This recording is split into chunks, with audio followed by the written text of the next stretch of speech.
Jai Hind. Good evening to all. J.S.Mill present in front of you with new questions related to UPSC Civil Services or IAS examination of 1995, optional subject of political science and international relation. Today in this video we are going to present a model answer of the question, and as you've seen in the title already, the worth of a state in the long run is the worth of the individual composing it. It means the state is a product of compromising each and every individual.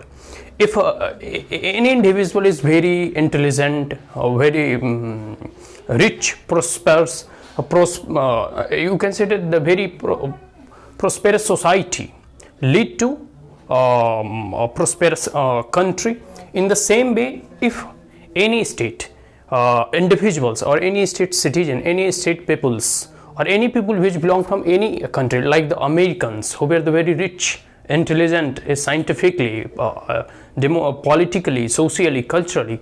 So that's why America is right now a superpower. That's why the state in the long run, the future of the state belong to their citizen, how their citizens are well behaved, culturally developed, socially developed, politically aware and economically prosperous. Is that clear? So today now I am going to present you a model answer. The worth of a state in the long run is the worth of the individuals composing it. It is stated by the J.S.Mill, John Stuart Mill. Is that clear? British eminent philosophers or personality. So let us start. Member of Parliament, as well as in the British, he was a member of Parliament, and his statement is directly asked in the 1995 UPSC Civil Services Men's Examination of Political Science and International Relations. So let us start model answer and exemplary answer, which you may put some point in your answer writing or in while writing answer, and you may put some point which is stated right now. Now I'm going to read it. The worth of a state in the long run is the worth of the individuals composing it. J.S.Mill. The worth of a state in the long run is the worth of the individual composing it, and a state which postpones the interest of their mental expansion and elevations to a little more of administrative skill, or of that semblance of it which practice gives in the details of business. A state which drops its men in order that there may be more docile instruments in its hand, even for the beneficial purposes, will find that with small men no great things can really be accomplished, and that the perfection of machinery to which it has sacrificed everything will in the end avail it nothing for want of the vital power which, in order that the machine might work more smoothly, it has preferred to vanish. The British philosophers and member of Parliament John Stuart Mill warned that if government did too much for the people, it would turn them into a docile instrument in its hand. A government cannot have too much of the kind of activity which it does not impede but aids and stimulates individual exertion and development.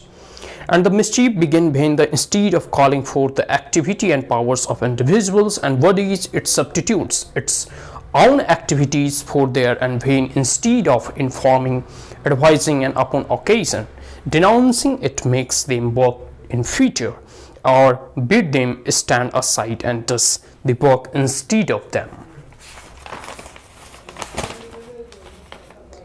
It would have alarmed Mill to see how many of the activity of modern welfare state are justified on the ground of utility and the improvement in the happiness of people as judged by the politicians and bureaucrats.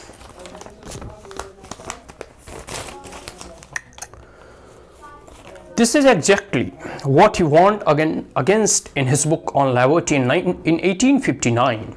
In the following passage, he warns of dangers to the independence and autonomy of every individual. The Poor Law Board was trying to help with its welfare legislation by substituting its own activity for theirs, and the state does a great mischief by hindering the moral and economic self-improvement of the people. By individuality, Mill meant the property in human beings that made possible the scrutiny of prevailing ideas and conventions and subjecting them to the litmus test of reason. Freedom meant not only absence of restraint but also an ability to cultivate some desirable qualities. It was a motion that was rooted in the individual's ability to exercise his choice, for otherwise a human being did not differ from the apes. However, only a minority was in a position to enjoy freedom. The majority of the people remained enslaved in customs and hence not free.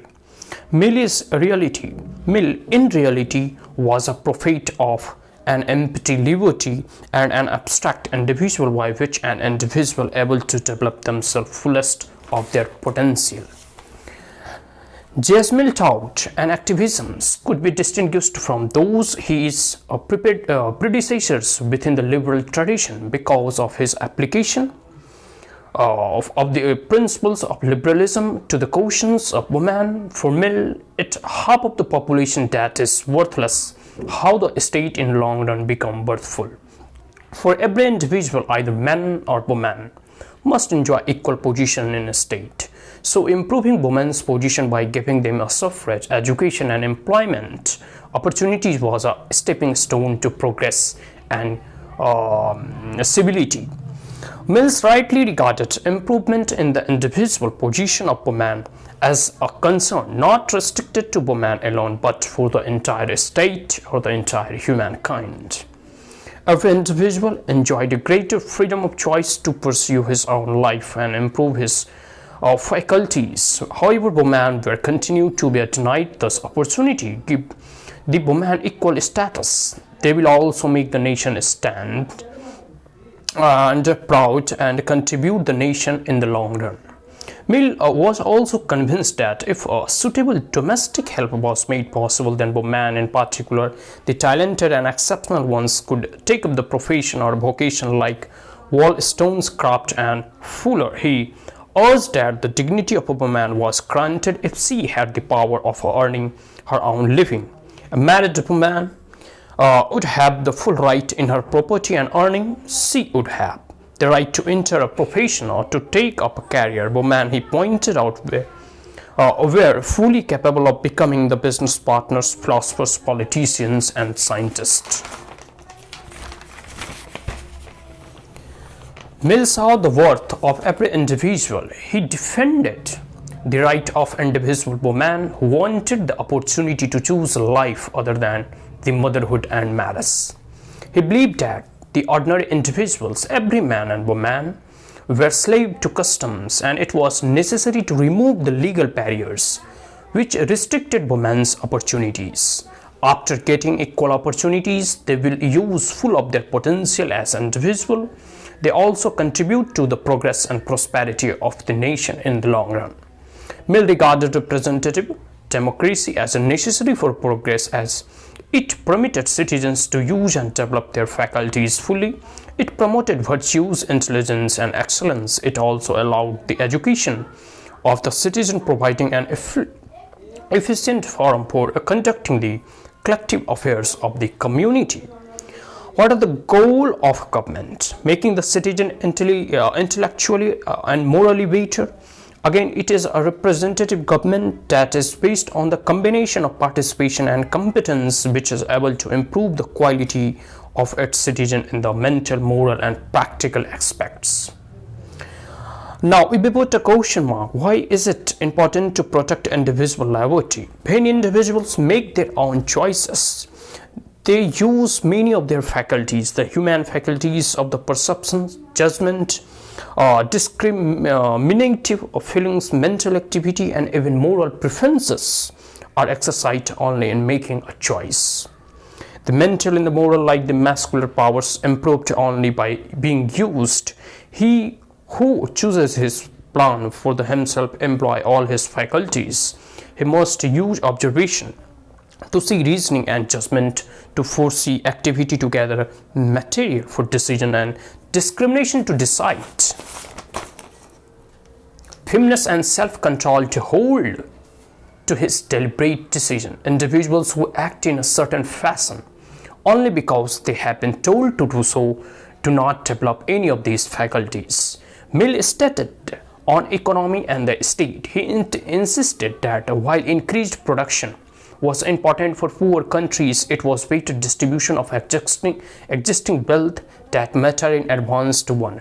He visualized a happy state as one of worthful state, as one that consisted of a well-paid and affluent body of laborers, no enormous fortune except what were earned and accumulated during a single day lifetime, but a much larger body of a person that at present not only exempt from the crower's toil, but with sufficient leisures, both physical and mental, from mechanical details to cultivate freely the grace of life, and afford examples of them to the classes less favorable circumstances for their growth. Now, if you want to judge the worth of a state or any nation, you can judge by their citizen, how worthful they are, how much freedoms of expression they enjoy, how much morally and how much ethically they developed, how politically equal they are, and how both being of a word, men as well as women, treated equally, or how the state fulfill the aspirations, dream of every individuals, and in the same state the individual is getting the right opportunities to develop their full potential. Because if the individual is resourceful and they use their full potential, it will be useful for the nation growth and building of a nation in the long run, because the worth of a state lies in how each and every individual is worthful, and because at the end of the day, state is the manifestation of individual and the magnificence of individual. So these are the important as a model answers I present in front of you. The worth of a state in the long run is the worth of the individual composing it. So this is only a model answer, and it is nearest to perfect. I am not saying it is perfect. You may write even the best out of the best according to your own point, your own perception, your own perspective, and according to your own language. So that's all today in this video, and we are continue in the process and in a journey where we will look, or we will try to analyze, or I will try to give you a model answer as right now provided from question number, exactly it is the fourth question of 1995 of UPSC Civil Services Examination, Political Science and International Relation. In the journey we will continue another questions and answer session. Is that clear? So that's all, and if you are the first time on my channel, like it, share it, as well as subscribe it. Also press the bell icon, and if there were any queries, comments, suggestion, advice, you may comment in the comment box. Thank you once again. Have a great day.